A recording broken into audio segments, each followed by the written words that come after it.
I'm going to make a version of the Ruby Hilted-Dagger that's safer and less fragile. So I've printed out the two halves using SainSmart TPU filament, and I added a cutout in here so that a reinforcement piece can be added down the center, so it won't be too flexible towards the base.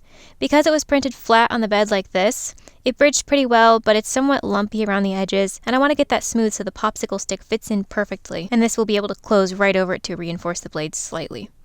I'm just going to use some hot glue to attach this in place, but first I'm going to heat it up so that the glue doesn't cool down too fast.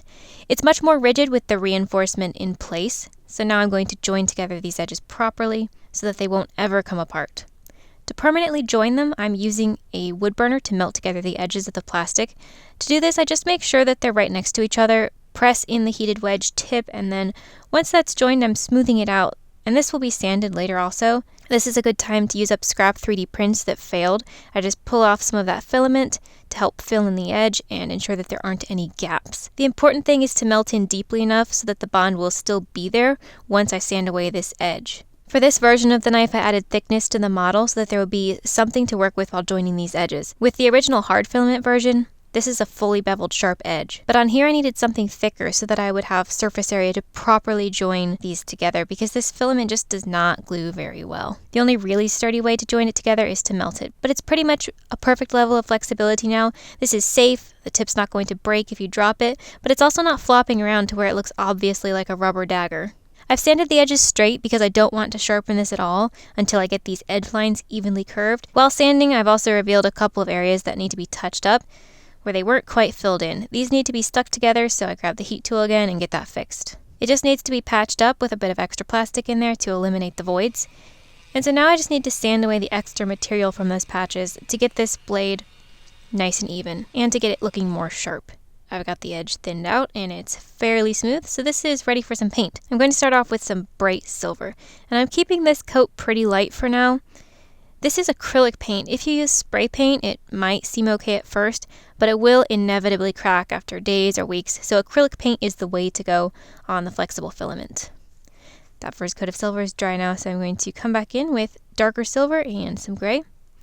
My paint is dry right now, as opposed to on the wet palette, because I want to get the dry brushed look. I'll need to come back in with some of the light silver since it's gotten too dark, and then use that to blend a bit, and then once again this just needs to dry for a while. Then I'll come back and do some more layers. I changed my mind on how I was going to do that. Instead of just letting it dry, I added a coat of sealer and then I sanded that down using 400 grit paper.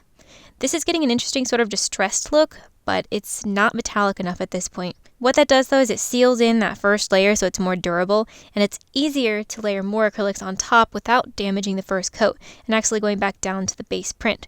So now I'll go ahead and layer on some more of these acrylics.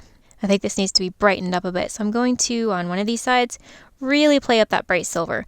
I like to use the heat gun because it just makes this dry to the touch a lot faster so I can quickly put on another layer. These are fairly transparent paints. It's better to do multiple thin coats, typically with most paints, so as not to get drips and runs, or in this case, what happens is it just kind of clumps up and leaves really messy brush marks.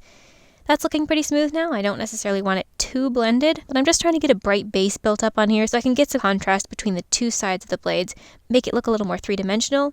And this I'll do with the darker silver, maybe even just add a bit of gray in here also, just brushing over the base too so it looks like the same material. That's all dry now. I'm going to do a bit of dry brushing over top of this before doing the final coat of sealer. I'm going to use some gray, black, and orange. I don't want to put the orange in yet though. It's going to be more at the bottom where I want to make it look more dirty and where it will be meeting the cross piece. I've been trying to decide if the edge should be the brightest or the darkest. I think it might actually look best if this edge is dark, and since it's somewhat thick, I think that might bring more focus to the bright part of the edge line and make it look thinner. So I'll try that, and worst case, I can always lighten it back up if the dark edge was a bad idea. So this is the crossbar that it's going to fit with, and this is quite weathered, so I want to ensure that the blade is going to look appropriately weathered with that. So I think some of the orange and the darker color down here will make that look like it belongs with a wear pattern that makes sense.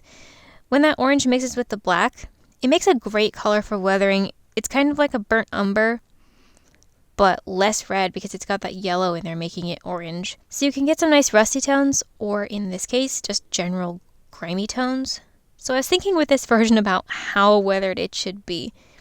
If you have a knife that will kill you almost instantly just from the slightest cut, how often would you clean that? And the answer I came up with is probably never, especially if it's completely resistant to corrosion with it being made with the 1 power or whatever. So this is fully justified to be as dirtied up as I want. For the brightest brights, I'm going to use some bright silver, and then I've got some white on there also. Totally changed my mind about the edge. I painted this with the bright white and silver, and now I'm going to do some more weathering with that brown made from mixing orange and black. Not too much, just in the areas that it would make sense. See how it looks with the hilt. That's pretty good. Never mind, it's not quite dirty enough. Now it's done. Probably. And this is after 3 coats of the gloss sealer. This will stay flexible, so it's not going to crack over time. It's not super smooth just yet, so I am going to sand this down. I may need to do another coat of gloss after that, or I may leave it a more semi-gloss type of look. We'll see. I'm using steel wool so that I don't accidentally go too deep. This is sanded now, so next I'm going to cut in some keys here at the bottom. I've already started. The goal here is to have something for the glue to grab onto for a mechanical lock. So this will go into the handle, the glue dries, and then it can't pull out past this because I know that the Gorilla Glue isn't going to stick very well to this filament. So I just got a couple more keys to cut, and now it's time to glue. It's dried out completely. Okay, not going to use Gorilla Glue. False alarm, there was a dried layer on top, but I was able to just poke through. So I'm applying that to each of the pieces, pressing them together, and now that just needs to cure. I've added in a resin ruby capping the hilt and weathered that in place so it looks cohesive with the rest of the knife. I also created a customized sheath for this that fits with the slightly thicker blade.